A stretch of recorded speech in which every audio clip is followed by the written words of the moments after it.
Karedok, kalau cara buatnya ditonton di YouTube, buat sendiri, beda gak dengan mak-mak kita yang dulu buat? Beda? Kenapa beda? Bikin sama mama suka enak aja. Suka enak aja. Torikotnya, tekniknya. Maka torikoh itu teknik. Beda warung, beda rasa, benar. Bahan syariat itu dalilnya, torikot itu caranya. Mudah toh? La ilaha nafi illallah isbat, diambil dari pusar, dibawa ke kayak gitu caranya. Itu cara ngaduk-ngaduk kalimah dalam kolbu. Ya, kalau salah aduk jadi nggak tuh barang? Nggak jadi. Kelebihan gosong, kurang, nggak mateng, nggak enak. Sama. Inilah yang terjadi pada murid yang dia talqin zikir sebelum kolbunya dibersihkan.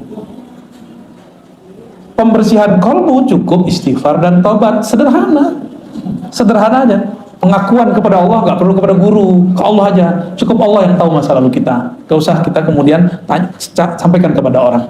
Ya, semua kita ini kan punya masa lalu yang gelap. Bahkan mungkin ya pelangi-pelangi, kadang gelap, kadang terang, gitu ya. Baik, Bapak Ibu yang berkenan Allah, biar nggak gantung di sini, Pak. Gak enak, rasanya enak.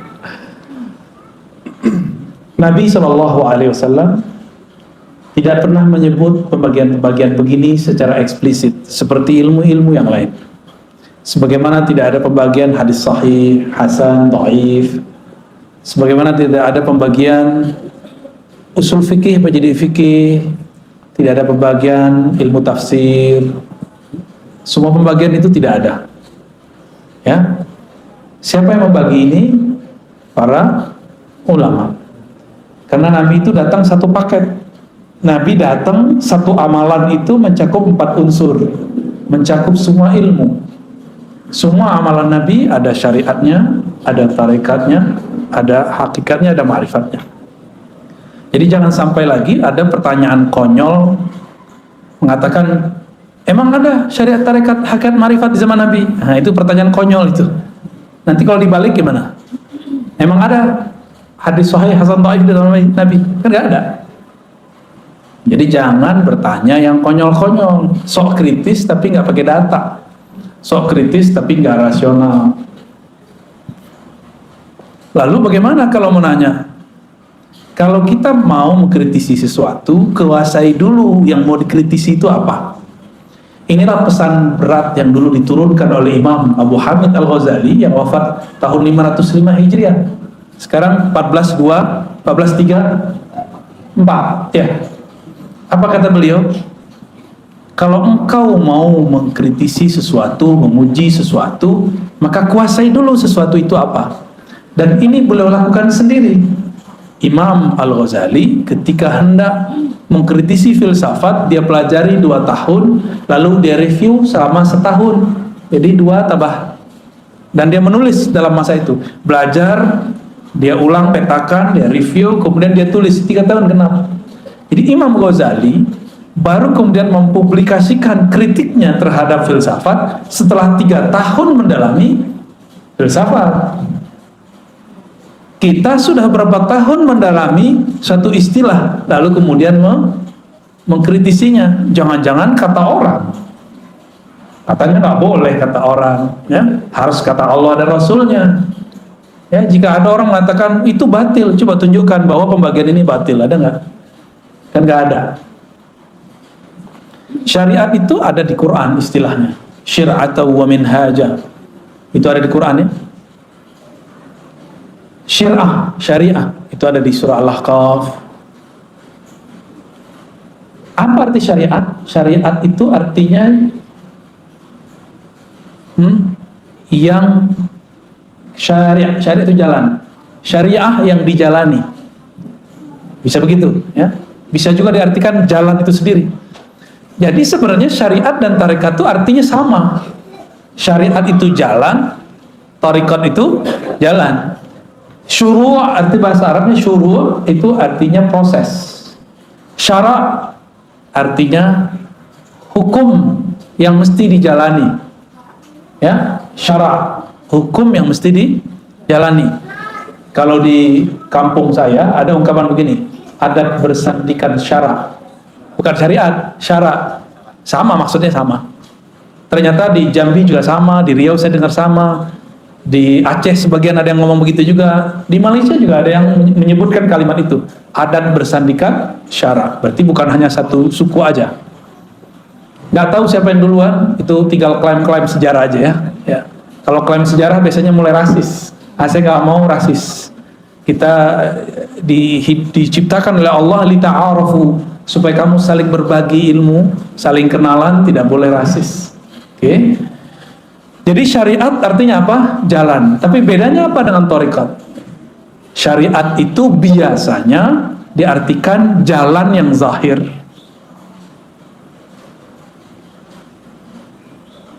Kaedah-kaedahnya ada pada syariat. Nah, saya menerjemahkannya lebih eksplisit. Syariat itu adalah hukum-hukum Allah yang ditetapkan dengan dalil-dalil yang umum ataupun terperinci. Ya. Lalu bagaimana cara melaksanakannya? Namanya thariqat. Jadi kawan saya, dia nggak suka zikir Ratibul Haddad, Ratibul Attas, tahu Ratibul Haddad? Ya, tahu ya? Ratibul Attas tahu? Atos tahu nggak Atos? Atos orang Sunda apa Atos? Sudah. Ratibul Attas bukan ratib sudah-sudahan. Itu nama imamnya, Al-Imam Al-Habib Al-Attas. Tapi dia punya zikir pagi sore, di-download di smartphone-nya, dan juga dia punya di perpusnya buku kecil. Di dalam Al-Quran, surah Al-Ahzab ayat 41 ada perintah, ya ayyuhalladzina amanu zkurullaha dzikran katsiran. Al-Ahzab ayat 41. Wahai orang beriman, ingatlah Allah sebanyak-banyaknya. Itu syariat, hukum syariat. Tekniknya gimana? Kata kawan, bid'ah tuh pakai Ratibul Haddad, Ratibul Attas. Tapi dia ngeluarin buku baru, zikir pagi dan sore yang sahih.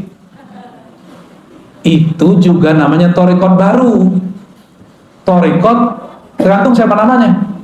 Kalau yang nulis ini namanya Dodo, Eduardo, berarti thariqatnya thariqat Dodowiyah. Kalau kita mancung, thariqat Al-Mancungiyah. Jelek amat nama thariqat ya. Ya. Dulu almarhum Haji Maksum misalnya punya wiridan yang dia kerjakan pagi dan sore, maka thariqat yang dia tinggalkan boleh disebut dengan Al-Maksumiyah.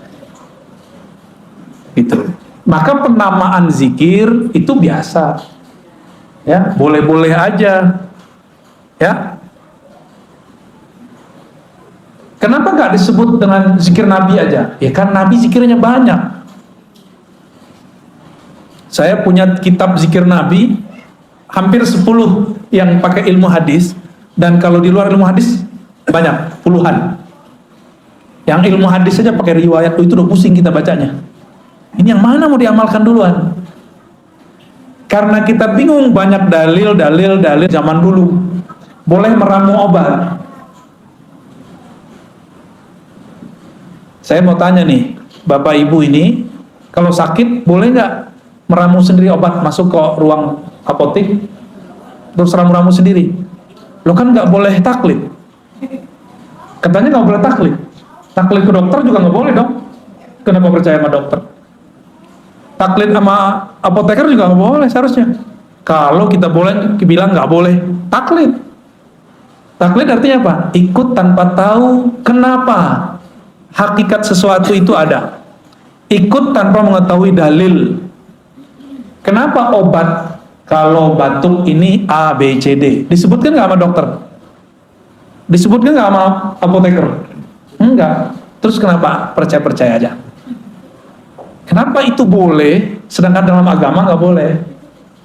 Gitu. Yang mengerti dalil ulama atau orang awam? Ulama. Berarti kalau nanya dalil ke siapa? Kalau kita nanya dalil ke ulama, itu sudah sama kayak kita mau taklid, tapi menaik pangkat jadi ittiba. Nah, kembali yang tadi. Bagaimana teknik berzikir itu masuk ke thariqat? Mana perintahnya zikir, masuknya ke syariat. Jadi beda syariat sama thariqat apa? Syariat itu dalilnya, thariqat itu caranya. Mudah toh? Ada perintah, sallu kama ra'aitumuni usolli. Salatlah kamu seperti kamu melihat aku salat. Ada yang lihat Nabi nggak? Ada yang lihat Nabi? Mimpi aja. Mimpi aja nggak jelas ya. Kalaupun mimpi bukan Nabi lagi sholat kan? Terus kalau kita disuruh sholat melihat Nabi, kita ini nggak ada yang ngeliat Nabi. Terus gimana caranya? Nah, kalau ada syariat, thariqat, cara ngamalin, ada lagi cara yang lain, namanya mazhab. Mazhab itu cara mengamalkan dalil yang zahir. Thariqat itu cara mengamalkan dalil yang tersirat. Jadi mazhab mengamalkan yang tersurat, thariqat mengamalkan yang Udah tahu perbedaannya? Oke. Terus gimana? Kata kawan, tidak boleh ikut mazhab. Ya, tidak usah ikut Syafi'i, langsung aja ke Nabi. Kalau Syafi'i berbeda dengan Nabi, kita ikut Nabi. Konyol nggak? Imam Syafi'i bisa beda sama Nabi. Terus ente gimana nasibnya? Kalau Imam Syafi'i yang jarak beliau dengan Nabi cuma 2 orang, bisa berbeda dengan Nabi, terus nasib antum apa? Yang jarak dengan Nabi 14 abad, 1400-an tahun. Mikir-mikir kalau mau ngomong ya. Tapi ada yang lebih dahsyat lagi. Kalau sahabat berbeda dengan Nabi, kita ikut Nabi. Jadi dia adu-adu sahabat sama Nabi. Ini orang lebih berbahaya daripada Syiah, lebih berbahaya dari Khawarij, lebih berbahaya dari Mu'tazilah. Karena yang mengadu-adu sahabat dan Nabi itu kelompok Syiah, kelompok Mu'tazilah, kelompok Khawarij. Kelompok Syiah bilang para sahabat pengkhianat, merampok, mencuri, mengambil pemerintahan yang Nabi wariskan kepada anaknya, mantunya, lalu diambil oleh mereka. Maka mereka benci ke Abu Bakar, ke Umar, Utsman. Saya nggak tahu Syiah yang di Bandung begitu apa enggak. Kali ada Syiah Al-Bandungi, dia masih cinta sama Abu Bakar, kan kita nggak tahu. Siapa tahu kan beda, namanya doang yang sama. Kalau sama, wah berarti dia bisa saudaraan sama kita. Tapi kalau mereka menghujat sahabat, ya saya hello aja ya. Nggak bisa, kita nggak bisa bersahabat. Ente aja nggak bisa bersahabat sama sahabat Rasul, gimana bersahabat sama kita? Gitu, ya. Ada orang ngomong begitu, benar nggak? Kalau imam mazhab, Imam Syafi'i beda sama Nabi, kita ikut Nabi.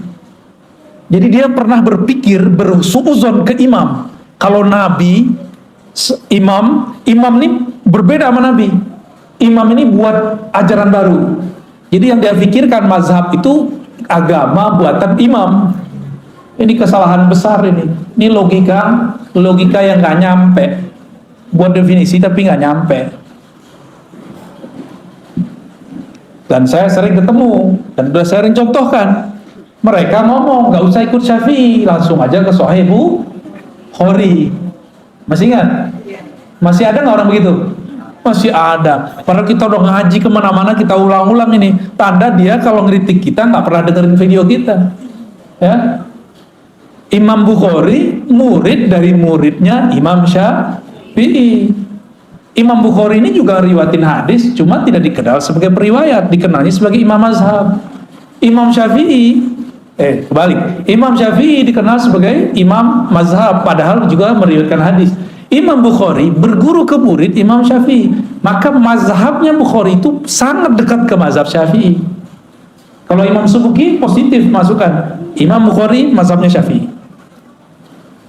Udah positif belum masukkan. Karena pas kita presentasi kan, ajaran Imam Bukhari hampir dekat dengan mazhab Syafi'i. Lebih tua mana Imam Syafi'i, Imam Bukhari? Lebih dekat mana ke Nabi, Imam Bukhari atau Imam Syafi'i?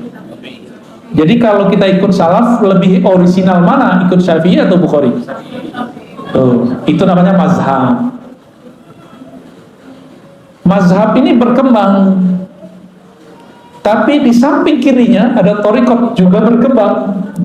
Dulu ada namanya Imam Hasan Al-Basri. Imam Hasan Al-Basri punya murid namanya Habib Al-Ujaimi. Ada muridnya Daud At-Tai. Daud At-Tai punya murid Ma'ruf Al-Kharqi, Sarri As-Sabti. Lalu Imam Junaid Al-Baghdadi. Maka dulu disebut thariqat Junaidiyah. Apa nama thariqatnya? Junaidiyah. Tapi thariqatnya lebur, banyak cabangnya. Cabangnya ada thariqat Naqsyabandi, ada Qadiriyah, ada Khalwatiyah, ada Suhrawardiyah, ada macam-macam nama thariqat pecahan daripada Imam Junaid. Dalam pecahan itu, kita ambil dua sampel, thariqat Naqsyabandiyah dan thariqat Qadiriyah. Nabi berbicara dalam syariatnya, afdalul dzikri la ilaha illallah. Dalam surat Muhammad, fa'lam annahu la ilaha illallah. Ada syurba, fi syurb, mau ya? Air al-maksum, ada nggak? Pakai bahasa Arab gak paham, mana bilang Moya al-maksum. Maaf merepotkan ya. Gak usah pakai gelas, udah gini aja. Udah gini ya. Bismillah.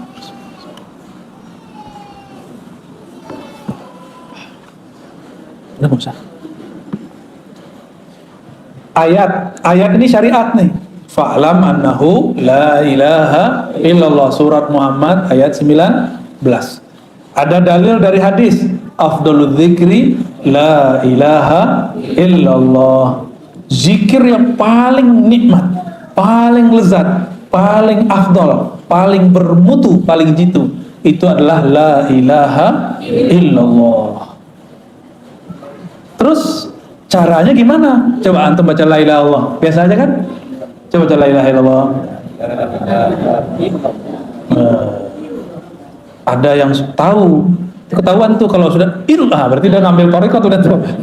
Tapi kalau la ilaha illallah, itu belum tuh. Saya tahu dari suara aja kita ngerti. Apalagi kadang-kadang kalau sudah dihentakkan ke dalam kolbu ini kan bercahaya kalau disebut nama Allah, itu terasa tuh cahayanya, gitu. Dan memancar di wajah. Ada wajah keasikan. Karena afdalul zikri, zikir paling enak, paling nikmat la ilaha illallah. Kalau orang Sunda, makanan paling enaknya apa? Karedo. Bener Pak? Tempe. Santri deh ya, Batagor apalagi. Ini yang ngomong orang Padang. Tadi orang Sunda yang ngomong. Kayaknya yang lebih soal orang Sunda nih. Bener, karedok. Oke. Karedok, kalau cara buatnya ditonton di YouTube, buat sendiri, beda gak dengan emak-emak kita yang dulu buat? Beda? Kenapa beda? Bikin sama mama suka enak aja. Suka enak aja. Thariqatnya, tekniknya. Maka thariqah itu teknik. Beda warung, beda rasa, bener. Bahan sama. Bahannya apa aja? Kucing. Kalau saya makan karedok saya nggak nanya. Yang penting enak, gitu. Teh yang penting buatnya enak. Tipe-tipe murid begitu. Ada murid mau tinggal jadi aja. Udah Pak Kiai, Pak Ustadz, ajengan, ajarin zikir, udah pusing. Tapi kalau sang guru tahu, la ilaha nafi illallah isbat, diambil dari pusar, dibawa ke kayak gitu caranya. Itu cara ngaduk kalimah dalam kolbu. Ya, kalau salah aduk jadi nggak tuh barang? Nggak jadi. Kelebihan gosong, kurang nggak mateng, nggak enak. Sama. Jadi kalau kita nih zikir, coba sendiri hasil lihat YouTube. Ya beda kalau ketemu. Ya beda. Habis makan di tempat orang jual karedok yang enak di Bandung, kita nggak belajar cara buatnya. Besok balik, kita nggak belajar nih, kita cobain di rumah dengan cara yang lama, rasanya beda nggak? Oke, tapi kita datang ke kokinya, ajarin dong, diajarin lama dia tekniknya, kita cobain di rumah, rasanya sama atau beda? Tetap beda. Tetap beda. Zikir depan guru nikmat, karena disuapin sama beliau. Cobain di rumah, tekniknya udah dikasih nih, istighfar, tawasul, apalagi, oh semuanya lengkap nih, nih bahannya, kamu cobain sendiri di rumah, kita cobain. Kok ambar ya? Kenapa? Karena kita belum terlatih. Sang guru napas dia udah begitu, ya. Ibu kita karena sudah lama jadi ibu, dia tiap hari harus buat masak buat anaknya, maka enak jadinya. Ya tetehnya jadi ibu tapi bukan yang masak, sama aja, ambar juga.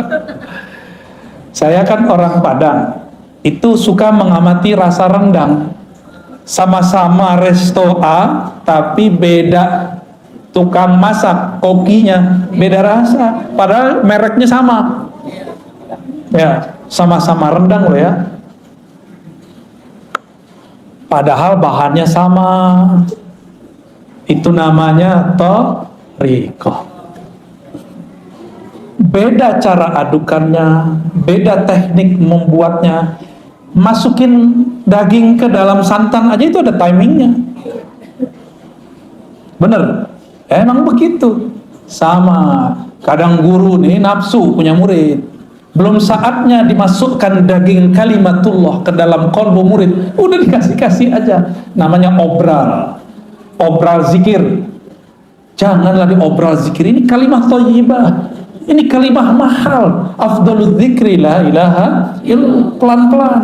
Kecuali si murid udah lama zikir, udah lama berguru dan direstui oleh gurunya, baru kita kasih. Walaupun sekali bertemu boleh. Cuma baru kemarin sore hijrahnya udah minta talqin aja, ya. Kan orang kebanyakan pengen begitu. Tunggu dulu, ya. Mau makan, kita mau makan nih, piring kita kotor, diapain dulu? Langsung makan? Langsung masukin karedok? Ya, ya, dicuci dulu, dilap dulu. Itu namanya taubat. Kolbu ini kan tempat, kalau kita nih maksiat pakai mata, pakai telinga, itu di kolbu tuh nodanya banyak. Itu harus dibenerin dulu. Baru nanti kalimah la ilaha illallahnya masuk ke dalam kolbu dan dia tidak ada halangan. Masuknya nikmat. Tapi coba jus stroberi, enak nggak? Cuma di dalamnya ada dahak. Di gelasnya ada dahak, gimana? Rasa jelly ya? Rasa apa? Dawet ayu. Warnanya berubah. Mau? Kan nggak mau. Jusnya enak, tapi di dalamnya sudah ada yang menjijikkan. Kita nggak bisa menikmati. Inilah yang terjadi pada murid yang dia talqin zikir sebelum kolbunya dibersihkan. Pembersihan kolbu cukup istighfar dan taubat, sederhana, sederhana aja. Pengakuan kepada Allah, nggak perlu kepada guru, ke Allah aja. Cukup Allah yang tahu masa lalu kita. Gak usah kita kemudian sampaikan kepada orang, ya. Semua kita ini kan punya masa lalu yang gelap. Bahkan mungkin ya pelangi-pelangi, kadang gelap, kadang terang, gitu ya. Ya inilah kita, kira-kira begitu. Kita emang begitu, mau gimana lagi? Maka saya nggak percaya ada orang suci 100% kecuali Nabi Muhammad SAW, kecuali para nabi. Nggak percaya saya selain mereka. Kalau mereka emang maksumuna, dijaga oleh Allah. Kalau almarhum Haji Maksum namanya Al-Maksum, beliaunya nggak maksum. Benar Pak Cepi? Pernah dimarahin nggak Pak Cepi? Tuh dokter aja bilang pernah marahin. Menurut pandangan Pak Cepi sebagai anak, ayah pernah salah nggak? Pernah Pak Hatu, namanya Al-Masum benar. Maksud saya apa?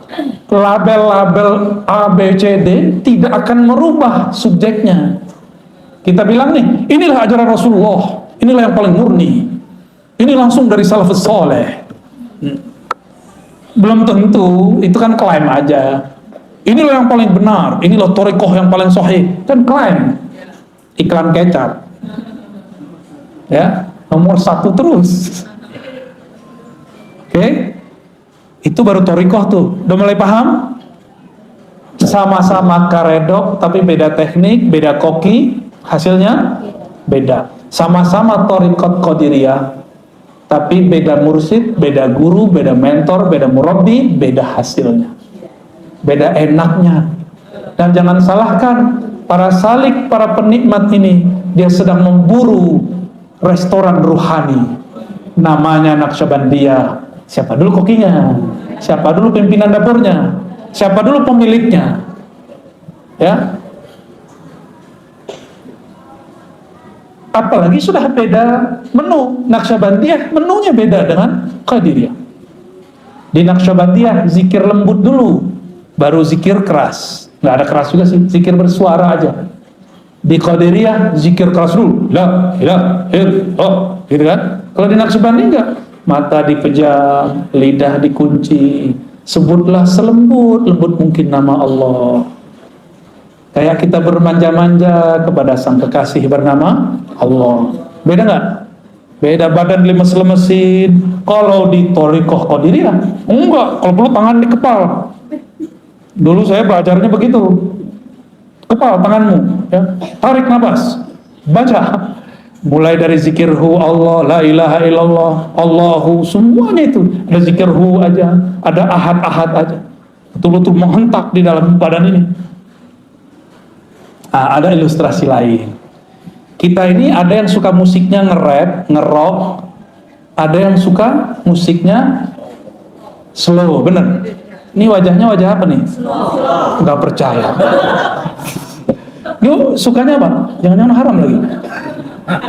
Sukanya hadroh. Hadroh itu udah separuh-separuh ngerok tuh, tang tung tang, tang tung tang. Saya alirannya slow. Jadi kalau datang ke hadroh, saya request yang lembut dikit ya, gitu. Karena kalau denger duh, duh. Dulu masih muda banget, seneng. Dulu thariqah Qadiriyah, thariqah Samaniyah yang saya pelajari, oh kita seneng kalau zikir keras, apalagi kalau dikasih duk-duk Allah, la ilaha illallah, waduh nikmatnya bukan main. Kalau seminggu itu nggak ada zikir keras, kayaknya dunia ini hambar. Dulu begitu. Belakangan umur udah nambah, ya senangnya yang adem-adem, yang lembut-lembut, tapi tidak anti zikir keras. Memahami oh zikir keras ini beda gitu. Cari senangnya yang lembut-lembut.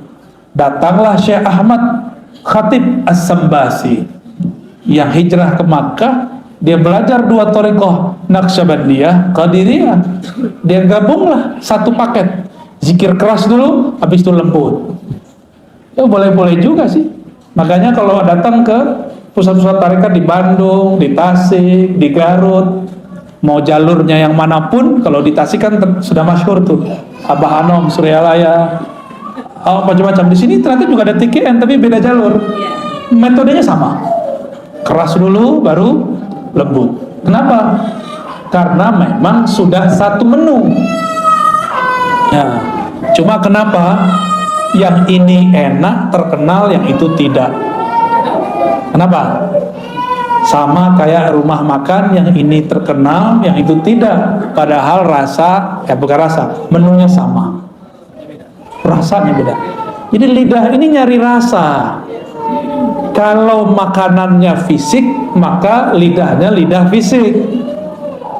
Kalau kolbu fisik atau non fisik, maka yang dia sedang cari menu-menu makanan non fisik. Oleh karena itu ulama kita mengatakan zikrullah qutul qulub. Zikrullah itu adalah nutrisi makanan kolbu. Ya. Zikrullah makanan qalbu. Saya mau tanya, mau nggak tiap hari dikasih karedok teh? Bapak Ibu, mau nggak tiap hari dikasih apa biasanya? Nasi liwet. Mau nggak tiap hari dikasih nasi liwet? Enak juga. Lama-lama tensinya naik, kolesterolnya naik, lidahnya tiba-tiba jadi asin. Mau nggak tiap hari? Bosan. Oleh karena itu, kalbu ini juga ada kebosanan. Innallaha la yamallu hatta tamallu. Allah itu tidaklah akan bosan selama-lamanya sampai kamu bosan. Maka teknik la ilaha illallah pun ada macam-macamnya. Ada teknik A, ada teknik B, ada teknik C. Zikir keras itu tekniknya beda dengan lembut. Dalam keras itu juga ada beberapa teknik. Bosan. Inilah masalah thariqat. Ini masalah thariqat, ini saya sampaikan nih. Kok thariqat zikirnya dua aja, la ilaha illallah sama Allah Allah. Padahal zikir banyak. Berarti ada yang belum sempurna dalam thariqat itu. Kurikulumnya kurang lengkap. Ya. Bakal bosan nanti kalau cuma zikir la ilaha illallah doang. Selama-lamanya zikir keras mulu, bosan. Maka harus ada zikir lain. Ada zikir subhanallah, ada alhamdulillah, ada Allahu akbar, ada la haula wala quwwata illa billah, ada hasbunallah wa ni'mal wakil. Ada suluknya masing-masing. Ada suluk subhanallah, ada suluk alhamdulillah, ada suluk la Allahu akbar, la haula wala. Semuanya ada suluknya. Dan semua itu turunan dari amalan para nabi atau para malaikat di langit. Hasbunallah zikir siapa? Nabi siapa yang waktu itu dibakar siapa? La ilaha illallah biasa. La ilaha illa anta siapa yang zikir begitu? Nabi yang dilempar ke perut ikan, Yunus. Maka la ilaha illa anta itu namanya suluk Yunusiyah, tarekat Nabi Yunus. Ada tekniknya. Kalau belum nyampe ke teknik itu, nggak akan ada rasa baca la ilaha illa anta. Gitu ya. Ada tekniknya semua. Allah berfirman ke Nabi Musa, Musa, innani anallah la ilaha illa ana. Sesungguhnya akulah Allah, tiada ilah, tiada yang berhak disembah, tiada Tuhan kecuali aku. La ilaha illa ana. Oh, ternyata ahli zikir tertentu, dia kalau baca la ilaha Allah dalam batin dia yang bunyi la ilaha illa ana. Seakan-akan Allah berkalam. Lidahnya baca la ilaha illallah, la ilaha illallah, tapi di batinnya seakan-akan Allah bicara seperti kepada Nabi Adam. Itu semua nggak bisa dibuat-buat. Itu semua ada kurikulumnya, ada tekniknya. Kalau seorang mursyid belum mendapatkan tekniknya, dia pun haram mengajarkannya. Dia harus belajar lagi ke mursyid yang lebih tinggi. Di atas mursyid ada mursyid, di atas dokter ada dokter spesialis. Ya, begitu terus. Ada tahapan-tahapannya. Ini kita baru ngomongin thariqat. Teman saya psikolog itu kalau mau terapi orang nggak langsung terapi. Ada namanya conditioning.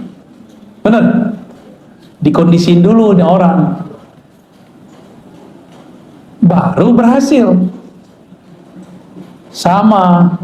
Kalau kita mau mengajarkan zikir atau mau belajar zikir, kondisikan dulu pikiran. Walaupun banyak masalah, minimal pas belajar masalahnya ditaruh dulu, gitu ya. Jangan dibawa masalahnya dalam belajar, nanti nggak fokus. Oke, itu thariqah. Jadi thariqah terjemahannya apa? Jalan atau teknik mengamalkan dalil yang tersirat. Kalau fikih mazhab, teknik cara mengamalkan dalil yang apa kata dalil tersurat? Jika kamu hendak sholat, maka takbirlah, angkatlah tanganmu. Kita takbir, Allahu Akbar. Rasanya ada nggak? Kalau tidak belajar thariqah, rasanya hambar. Gitu. Ya hambar aja. Apalagi orang yang belajar sholatnya lewat buku atau YouTube, lewat video, ya salam. Nabi bilang, sholatlah engkau seperti engkau melihatku. Kita nggak lihat Nabi, maka kita harus cari orang yang ketemu Nabi. Siapa yang ketemu Nabi? Ada nggak? Ya udah, cari guru yang ketemu Nabi. Kita datanglah ke guru yang ngajarin sholat. Kita tanya, antum ketemu Nabi nggak Pak Kiai? Pasti dia bilang tidak, paling mimpi doang. Terus tahu dari mana sholat? Saya punya guru. Gurunya kita tanya lagi terus sampai ke sahabat Nabi. Jadi jarak kita sama Nabi udah 14 abad. Berarti caranya sudah, mungkin ada tambahan, ada pengurangan. Supaya tidak ada tambahan dan pengurangan, wajib lewat mazhab. Supaya nanti kita nggak salah kira. Kita kira orang berbeda sama kita menambah atau mengurangkan. Jadi kenapa ada kelompok sekarang suka nyala-nyalain ibadah kita? Karena dia belajar fikih bukan lewat mazhab. Mereka anti mazhab. Maka di luar mereka bid'ahkan. Gitu. Ya, bahaya nggak tuh? Bahaya sekali. Jadi salah satu musibah di umat ini munculnya kelompok anti mazhab. Secara rohani, musibah bagi umat ini munculnya kelompok anti thariqat. Akhirnya zikir hambar semua. Dia baca zikir pagi sore tapi nggak ada efeknya dalam hidupnya. Dia sholat, ruku, sujud tapi tidak ada natijah rasa yang dia dapat setelah membaca. Kata orang-orang ini, sholat nih, mohon maaf kalau jidatnya ada hitam ya.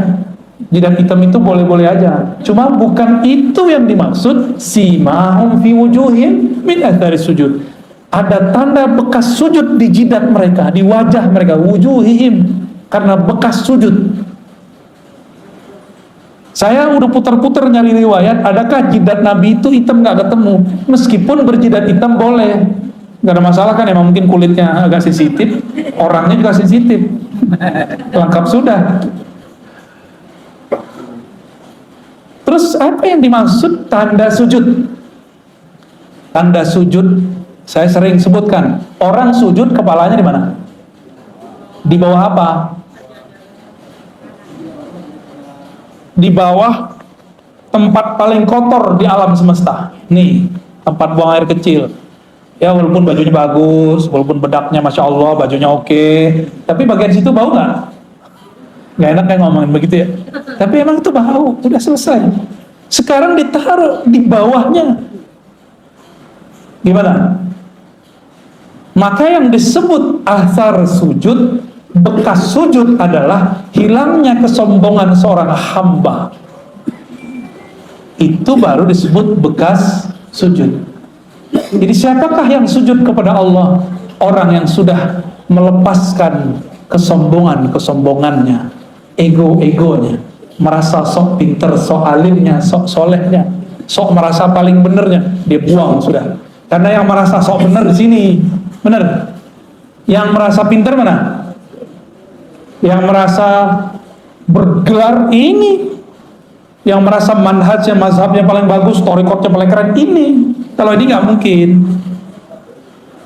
Ini maka ditaruh di bawah. Jadi asar sujud adalah kerendahan hati.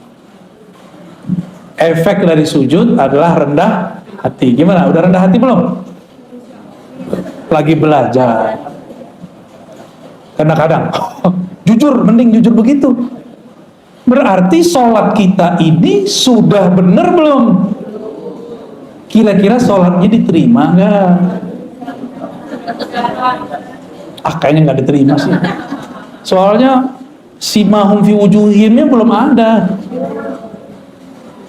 Karena puncaknya sholat ketika kepala di bawah. Di saat itu tidak ada lagi ego, tidak ada lagi sombong. Kalau masih ada, sholatnya belum diterima, kira-kira gitu.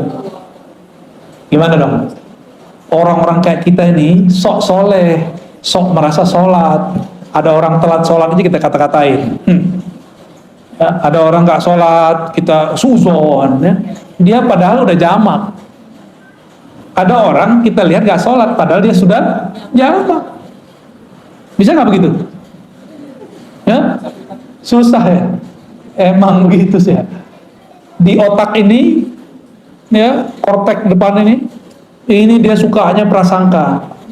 Ternyata otak ini di istilah orang-orang ahli neurologi disebut otak reptil. Ini yang disebut dalam Al-Quran, Ulaika kal an'am, mereka itu seperti binatang. Otak rektil itu 5-10%. Selebihnya sisanya berapa? Otak kanan, otak kiri 40, 45 ya, 45 kiri kanan, itulah yang akan mendalami thariqat, hakikat, ma'rifat. Sayangnya orang cuma berpikir pakai 10% ini, makanya jadi bodoh seumur hidup. Keras sekali, cari lawan terus, karena reptil kan suka nyari lawan. Kepalanya begini terus tuh. Siapa lo? Aliran Palu nih. Jadi setiap kali ada kelompok baru, kepalanya seperti reptil. Kalau nggak menghindar, ngelawan. Begitulah terus. Ulaika kal an'am, nyalak mulu ya. Maka di Quran disebut seperti kalbun, seperti si gugu. Jika engkau biarkan yalhas, jika kau perhatikan yalhas, engkau apa-apain yalhas. Yalhas itu lidahnya begitu mulu. Auzubillah min dzalik. Ini kita ini jangan-jangan baru sujud fisiknya, belum sujud. Kita baru sujud fikih, mazhab, belum sujud thariqat. Kalau sudah sujud thariqat, tahu tekniknya. Kalau engkau sujud, rendahkan egomu, hancurkan egomu, hinakan jiwamu di hadapan Allah. Dihina-hinain benar. Baru berbuah namanya tawadu. Tawadu rendah hati namanya hakikat. Ya, jadi hakikat itu buah dari orang dari tarekat. Zikir. Ala bidzikrillah tatmainnul qulub. Ketahuilah hanya dengan menyebut nama Allah hati jadi tenang. Cara nyebutnya gimana? Ada cara nyebutnya. Gimana cara nyebutnya? Nama ala bidzikrillah, hanya dengan menyebut nama Allah. Nama Allah siapa? Ya Allah. Gampang tuh? Bismillah. Gimana cara nyebutnya? Allah. Gitu cara nyebutnya? Enggak. Ada tekniknya. Ya. Itu yang mahal. Ya, harus pakai talqin. Hah? Harus pakai talqin, mahal itu. Maka barang begini nggak boleh diobral, haram hukumnya diobral. Ini mutiara dari Allah, karena dia seafdol zikir. Kalau diobral, orang nggak menghormati barang ini nanti, dapat dibuang. Itulah yang terjadi pada banyak murid. Talqin sini, karena diobral talqinnya, dia tidak pernah lagi mengamalkan zikirnya. Karena dia nganggap, kita kalau beli cincin tepi jalan, pede nggak pakai tiap hari. Tapi kalau beli cincin ini di toko yang eksklusif, pede nggak pakai tiap hari? Pede. Kira-kira begitu, ya. Ini lebih dari cincin. Ini sesuatu yang kita masukkan ke dalam diri. Mau obral-obralan. Maka dalam thariqah kami, talqin itu bukan nomor pertama. Nomor pertama at-ta'allum wa ta'lim, ngaji. Udah bener ilmunya baru talqin. Udah hilang syaknya, sehingga dia tahu nama yang akan dibaca dia adalah zat yang maha agung. Maka dia pun akan mempersiapkan jiwanya untuk membaca. Nggak mungkin lewat Zoom, pasti dijemput kok. Antum ini kan lucu, takut COVID ngaji lewat Zoom. Tapi kalau pengen makan resto, datang langsung. Ya salam ya. Nggak adil sama diri sendiri. Takut ngurus badan fisik, tapi virus rohani dibiarkan sampai mati begitu aja lah ya. Basahin aja terus. Nggak ada perkembangan dalam batin kita. Nggak adil. Innallaha yuhibbul muqsitin. Allah senang sama orang yang adil, yang proporsional, jelas. Lagi pengen makan redok ya, datang ngantri lagi, masuknya pakai masker, pas makan mungkin nih ditutup nih, nom bisa nggak? Ya kan nggak bisa. Makan pakai masker bisa nggak? Gaya-gaya doang pakai masker. Ya, Pas mau makan pasti dibuka, hilanglah social distancing. Kenapa antum gak takut? Giliran mau ngaji dempet-dempet dikit takut. Gak percaya kalau pas ngaji ada rahmat turun, ada malaikat rahmat. Itu di antara antum banyak sekali malaikat rahmat, itu sampai ke atas sana. Gak ada virus berani masuk.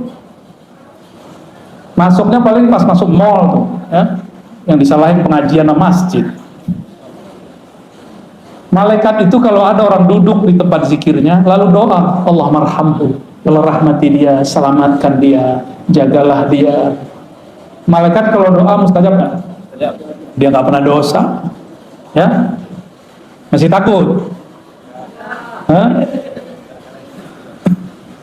Nggak takabur ya, nggak boleh takabur, tapi insya Allah, ya, yang adil sama diri. Ini bukan nyinggung yang nonton online sama Zoom ini. Kalau yang karena jarak kita maklumi. Ini masih di kota Bandung. Ya, saya aja datang dari Jakarta, masa antum di sini Zoom, gaya bener. Ya, sok higienis, sok jaga badan, tapi nggak jaga rohani. Makanya sampai nanti nggak akan ada peningkatan spiritual. Nih, saya marah-marah nih sekarang sore ini nih. Tapi marah saya begini-gini aja, ya. Mau sampai kapan begini terus, ya? Maka yang hadir kita apresiasi dengan baik. Semoga Allah meridhoi antum lebih kenceng daripada yang udah jelas dari samping sini masih pakai Zoom, gaya bener.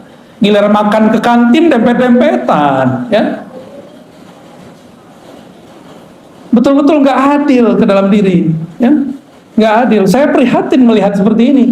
Kalau mau protokol kesehatan lengkap, prokes-prokesan yang adil semuanya, ya, semuanya rapi, siap-siap hidup merana. Udah divaksin juga, ya.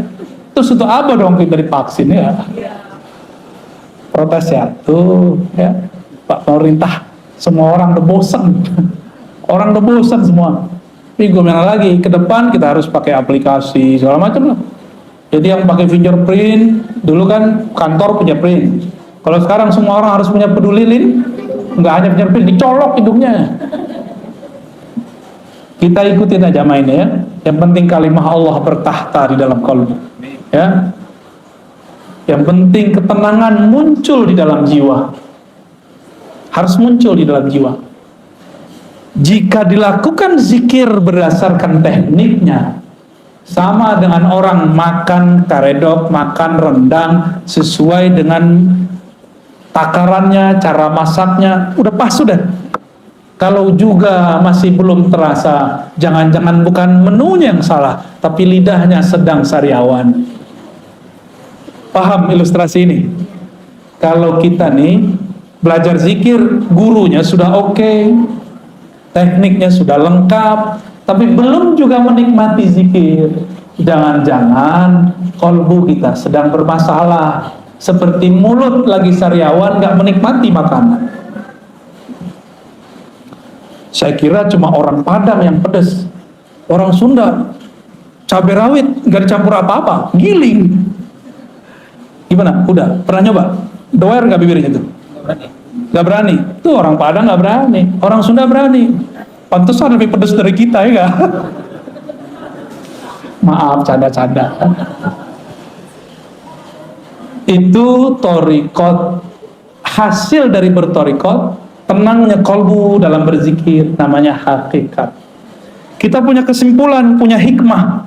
Oh begini ya kalau zikir dikerjakan secara benar, hasilnya begini. Kita tahu metodenya, tahu teorinya, paham hikmahnya. Ini namanya hakikat.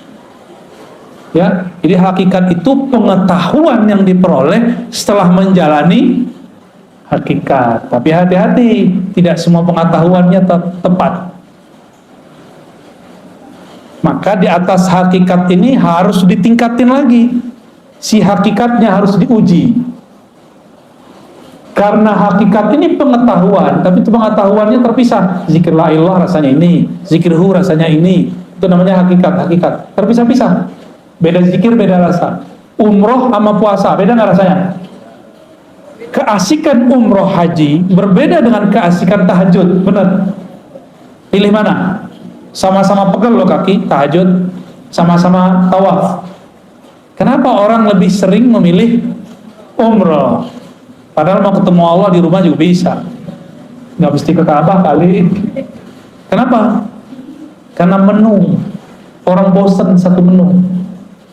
Rasa, ada rasa yang didapat di dalam umrah beda dengan rasa yang dapat dalam tahajud. Rasa ini menghasilkan pengetahuan. Pengetahuan inilah yang disebut ilmul yaqin.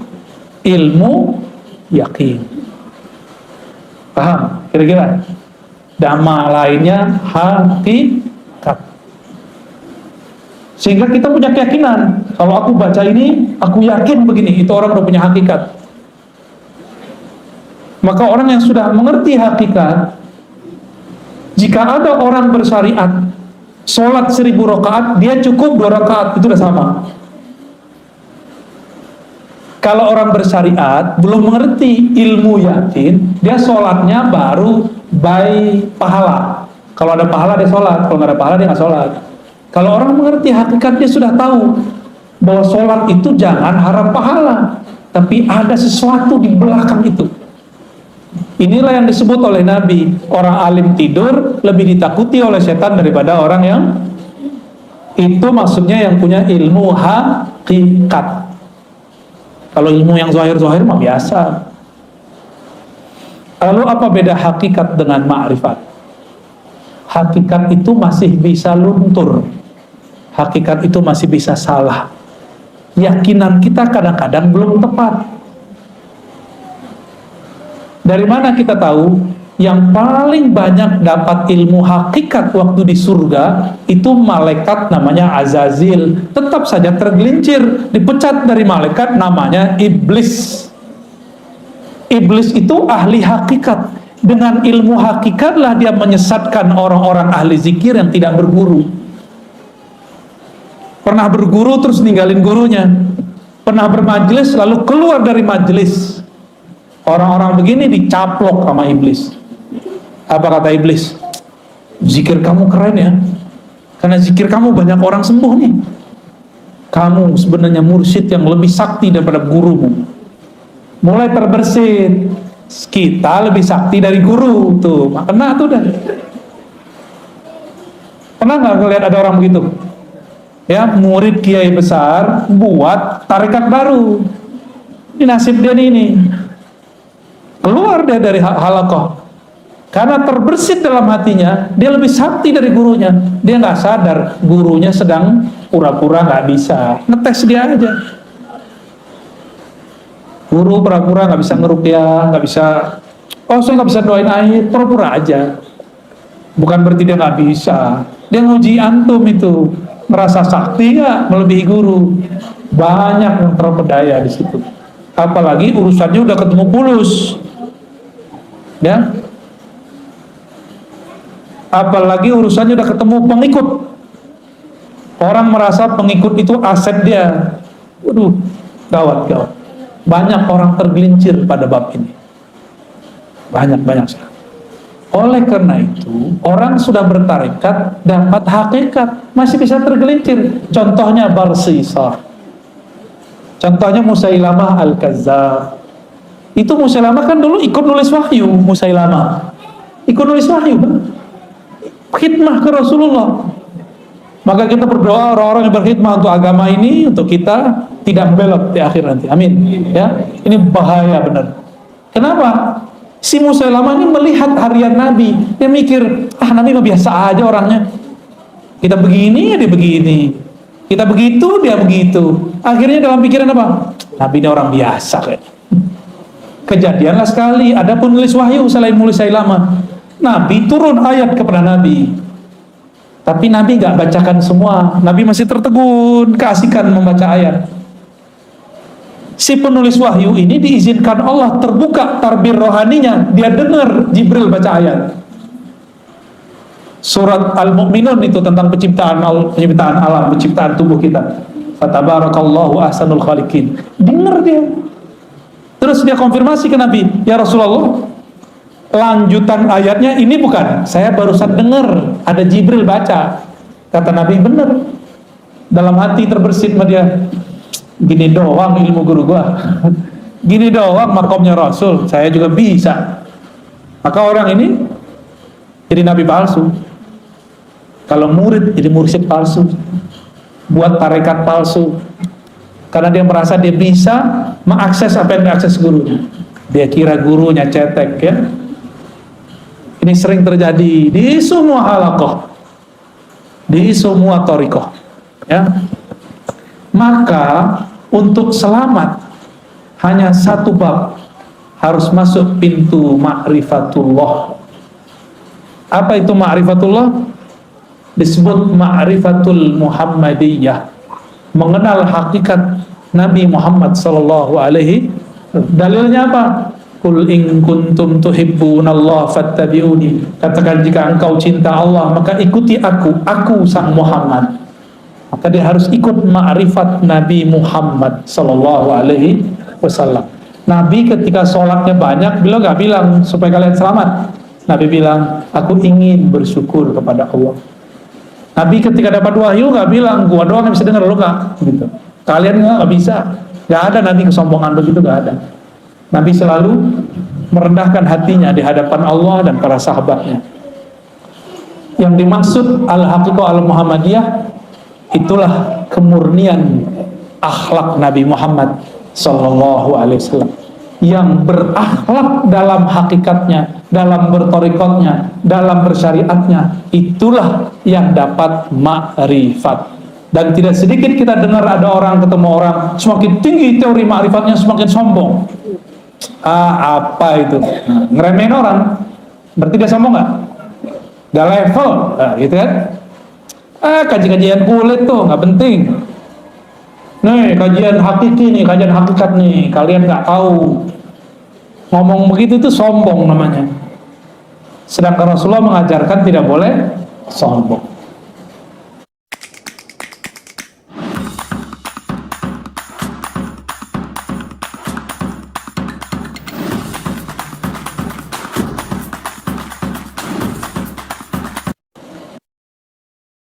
Jam 5, Ustaz. Kalau saya, ya udah tanya jawab ya kalau ada. Fadhal. Terima kasih ya. Mana dari Bapak atau Ibu saya nggak bisa lihat. Dari Bapak dulu barangkali ada yang perlu sampaikan. Dari Zoom ada 2, tapi sebelum dari Zoom dari yang hadir dulu mungkin silakan. Ustaz, ada ibu-ibu yang nanya. Enggak, tak nikmati sorot. Assalamualaikum warahmatullahi wabarakatuh. Abu ya, mau bertanya tentang masalah contoh. Sampai sekarang saya masih bukan tahu ya, masih bingung. Karena dalam satu sisi ada yang mengatakan bahwa kita itu bertobat harus sama orang yang masih hidup. Maksudnya itu harus masih hidup. Sementara yang lain bilang tidak usah, yang sudah meninggal tidak masalah. Yang begini yang mana Abu ya? Begitu. Assalamualaikum. Kalau kita ini belum mandiri, guru wafat, maka sebaiknya punya mursyid yang masih hidup, yang dapat ijazah dari mursyid itu atau dari mursyid yang lain. Jangan yang nggak dapat ijazah, nggak nyambung nanti. Nggak nyambung ke Nabi Muhammad, nanti nyambungnya ke iblis. Ya, yang boleh ngajar zikir adalah syekhun ma'zunun inda syeikhihi, guru yang diizinkan diijazahkan gurunya. Kalau nggak dapat ijazah, sedapat ijazah aja yang diajarin, jangan lebih. Nggak pernah diangkat mursyid, jangan ngaku mursyid. Mursyid itu nggak mesti tua loh ya. Itu masalah otoritas satu thariqah. Ada di thariqah tertentu yang dapat ijazah umur 90, di thariqah yang lain umur 19 sudah diijazahin. Saya ketemu kemarin waktu ke Sumatera, ada guru saya, dia sudah memimpin suluk dua thariqah, Naqsyabandiyah dan Samaniyah Qadiriyah. Itu dia mimpin dari umur 20, sekarang umurnya udah 70 sekian, berapa tahun tuh? Ya, jadi nggak mesti tua fisik. Mana ada kaedahnya tua fisik? Nggak ada. Kita kan bayangin Syekh Mursyid harus tua, pakai tongkat, harus pakai sorban, ya salam. Mursyid itu mau pakai apa aja dia mursyid. Mau mereka pakai kaos, dia mursyid. Orang nggak akan bisa luput karena ada mutiara di kolbunya. Sekali dia berbicara, keharuman rohaninya tercium oleh orang yang mencari rohani. Nggak bisa dibohongin. Rumah makan, masak, udah ditutup, kecium baunya, ya, kecium baunya. Sama kira-kira, ya. Jadi saran saya teh, kalau belum disiplin untuk zikir yang diajarkan guru, maka bermursyidkanlah kepada yang hidup dan dapat izin dari gurunya. Gitu ya. Kalau enggak, nanti nggak nambah-nambah. Makomnya segitu-gitu aja. Karena zikir itu nggak ada batas. Zikir itu di atas makom ada makom, di atas makom ada makom. Zikir la ilaha illallah ada ribuan tekniknya. Yang diajarin kan baru satu, baru dari pusar ke bunuh-bunuh itu mah satu, belum banyak itu, banyak tekniknya, ya. Saya ngamalin sudah hampir 100-an lebih teknik itu, baik yang langsung diajarkan beliau-beliau ataupun yang ya, secara rohani. Adalah berapa ratus teknik la ilaha illallah doang. Mau ditarik kemana dan nikmat zikir la ilaha illallah itu. Nikmat sekali, ya. Jadi jangan mengkultuskan seorang guru. Di atas guru ada guru, di atas wali ada wali, di atas nabi ada nabi, di atas rasul ada rasul. Puncaknya Rasulullah Shallallahu Alaihi Wasallam. Torikot itu yang hebat bukan namanya, tapi mursyidnya. Ya, oh torikot A lebih bagus, enggak. Yang bagus tuh mursyidnya. Karena banyak juga yang torikotnya sama, nggak berkualitas orangnya, ya, sama kayak tadi, sama-sama karedok, ya, tapi beda orang, beda yang masak, beda hasilnya. Jadi bukan karedoknya yang salah kalau dia nggak enak, tapi yang salah sih gurunya. Yang masak udah bagus, itunya udah enak, lidah lagi masalah, pikiran lagi banyak, bisa enak gak? Enggak ya, mau makan karedok ingat AA, AA yang lama. Baik, terjawab ya? Terjawab?